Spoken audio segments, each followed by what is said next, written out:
بسم الله الرحمن الرحيم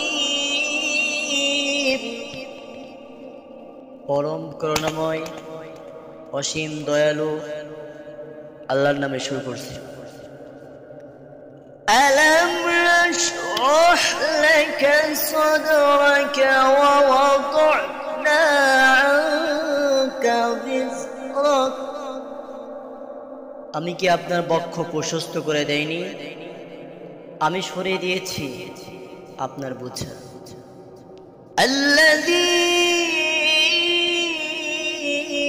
أنقض ظهرك ورفعنا لك ذكرك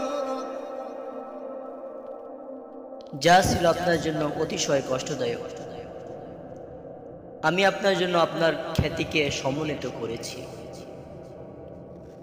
فَإِنَّ مَعَ الْعُسْرِ يُسْرًا إِنَّ مَعَ الْعُسْرِ يُسْرًا নিশ্চয় কষ্টের সাথে স্বস্তি আছে, নিশ্চয় আছে কষ্টের সাথে স্বস্তি। فَإِذَا فَرَغْتَ فَانصَبْ وَإِلَى رَبِّكَ فَارْغَب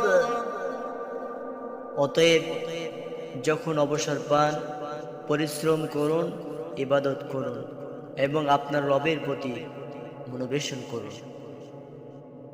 প্রথম দিকে ওহীর বিষয়বস্তু গ্রহণ করা রাসূল কারীম সাল্লাল্লাহু আলাইহি ওয়াসাল্লামের জন্য বেশ দুঃসাহস ছিল। তারপর তা ক্রমে সহজ হয়ে আসে। তবে কেউ কেউ বলেন রাসূল কারীম সাল্লাল্লাহু আলাইহি ওয়াসাল্লাম যে সকল বৈধ কাজ উত্তম মনে করেছেন, এখানে আল্লাহ তাআলা সেগুলো সম্পর্কে জানিয়েছেন। এসব বৈধ হলেও আপনার জন্য উত্তম ছিল না। যেমন জিহাদে অংশগ্রহণের ব্যাপারে মুনাফিকদের পৃষ্ঠ প্রদর্শনকে ক্ষমা করা, বদরের যুদ্ধে বন্দীদেরকে হত্যা না করে মুক্তিদান করা, অন্ধ সাহাবীতে মুখ ফিরিয়ে নেওয়া ইত্যাদি।